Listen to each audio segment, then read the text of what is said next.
Salve, salve, galerinha! Bem-vindos à nossa segunda aula de Sociologia, aulas em que nós estamos, nesse momento, observando a experiência socialista no mundo. O regime socialista, lembrando, o regime socialista é um regime político e econômico, não é um regime separado. Já fizemos as devidas distinções. Socialismo e comunismo não são a mesma coisa, tá? São entendimentos diferentes. O socialismo ele se torna esse meio caminho entre o capitalismo até a chegada do comunismo. Aprendemos também as questões ali da Rússia soviética, ao mesmo tempo pensamos um pouco refletimos sobre o Muro de Berlim.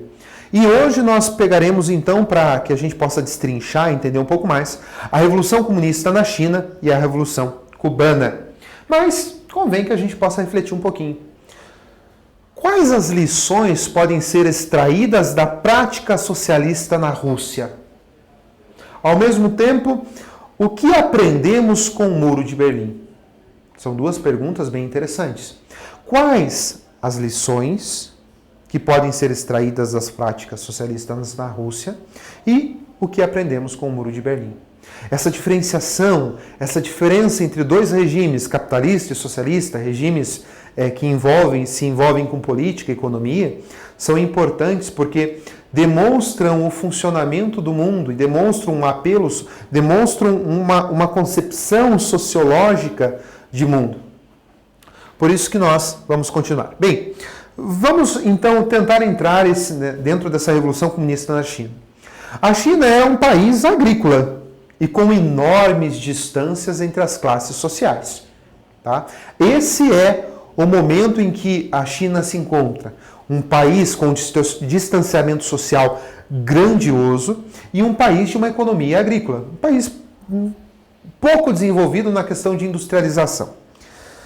Um país que passou por 22 anos de uma guerra civil, 22 anos não é pouca coisa, e um país também em que pessoas começam a se opor ao governo.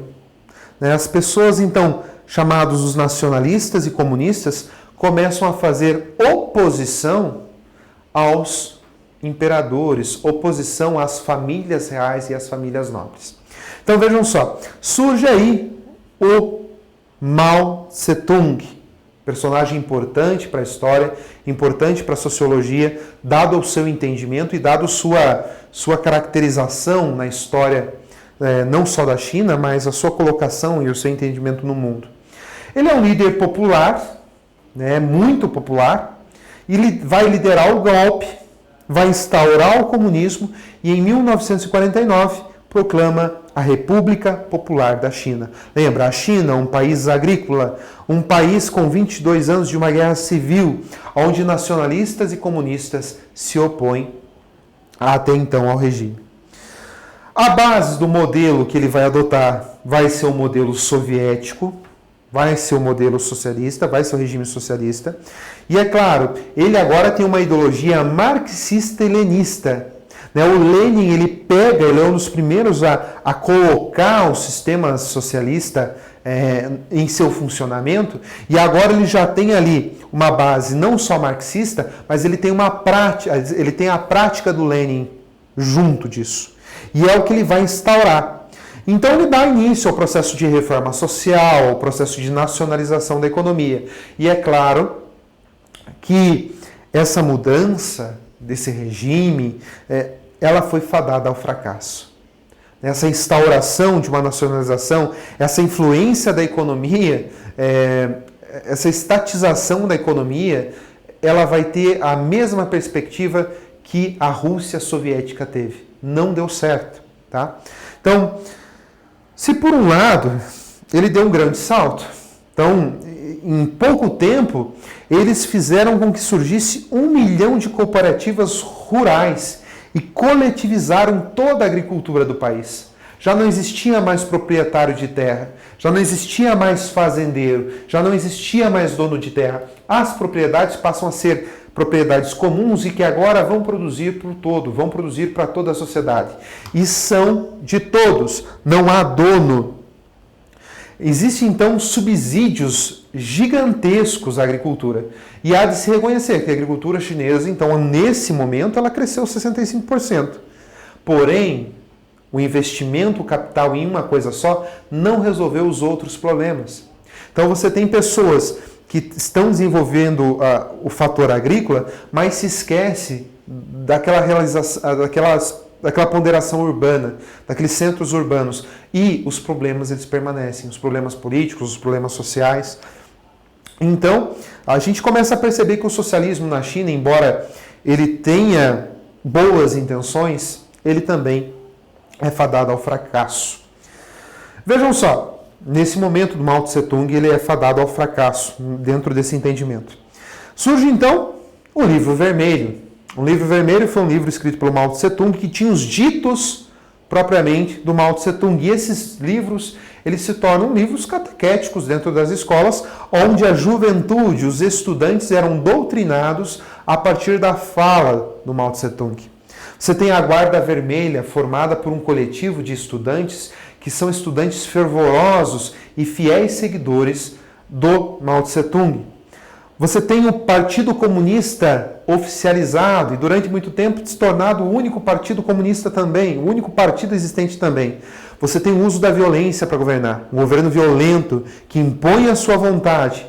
E você tem uma taxa de 5 milhões de mortos. Tendo em vista a fome, a miséria, a opressão do governo. Você tem as comunas populares com mais de 20 mil pessoas. Então você imagina 20 mil pessoas tentando tirar o seu sustento de uma coisa só. Algumas comunas davam certo, outras não. E as que não davam, fracassavam. Fome mais uma vez instaurada. O declínio da União Soviética causa preocupação no Mao Tse Tung. A morte do Stalin, a modificação, a queda do regime socialista soviético, então passa a ser um momento de desestabilização para ele. E para que ele busque então uma autonomia maior, para que ele realmente se separe da Rússia, para que não acreditem que a China é uma nova Rússia, ele então busca um novo exercício, uma nova autonomia.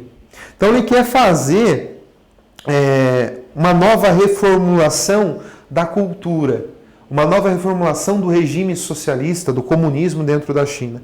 Tá?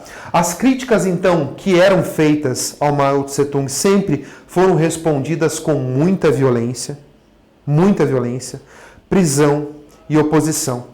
E toda essa violência, toda essa opressão leva ao afastamento do Mao Tse Tung. E faz com que o próprio regime comece a se transformar.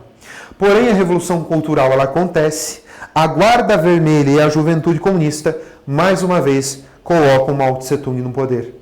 E a opressão, ela continua.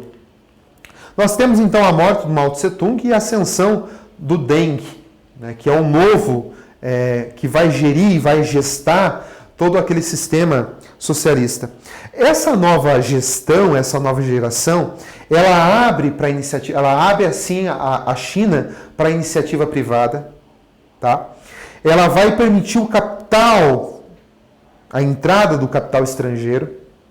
Ela vai se aproximar dos Estados Unidos, né? Então, a morte do Mao Tse Tung possibilitou com que várias coisas interagissem com o regime comunista, permitindo uma nova mudança, um novo jeito de olhar.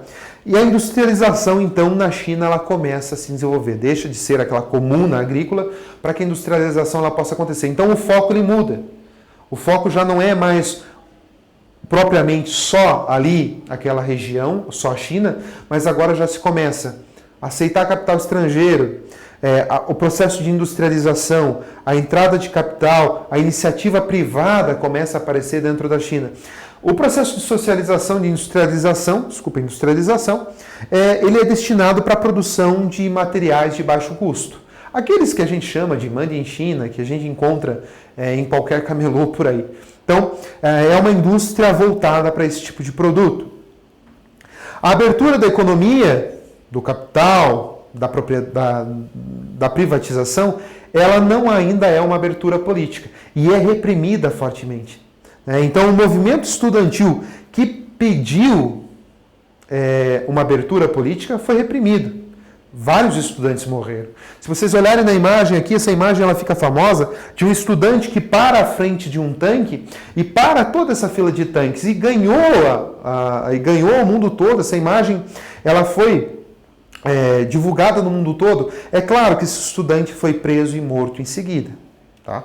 Então, mesmo com o comunismo instaurado, essa reabertura, essa propriedade privada, nós percebemos que a China ainda não se abriu, naquele momento não estava aberta politicamente.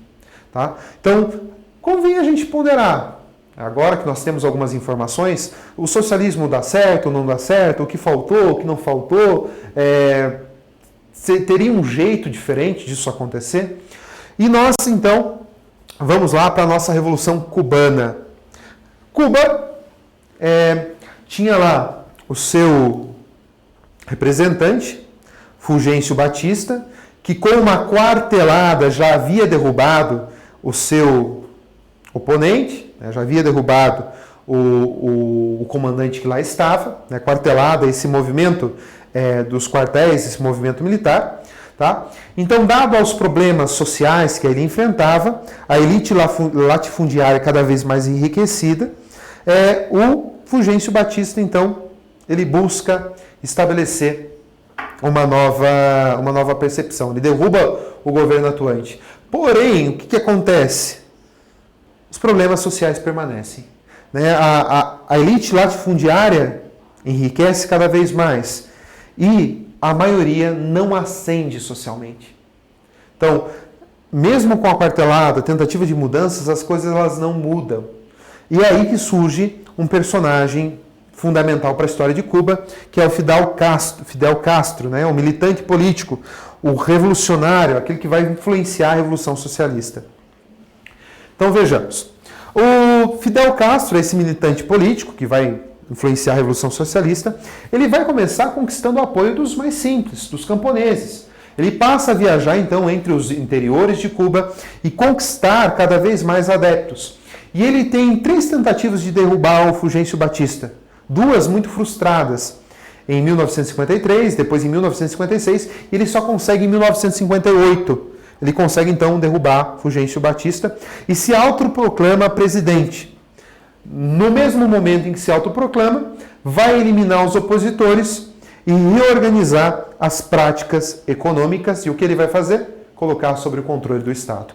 Bem como já havia sido feito na Rússia, bem como foi feito na China. O Estado passa a controlar a economia. Desapropriou todas as empresas dos Estados Unidos. Elas já não tinham mais nada em Cuba. As empresas, então, começaram a pertencer aos Estados e se aproximou da União Soviética.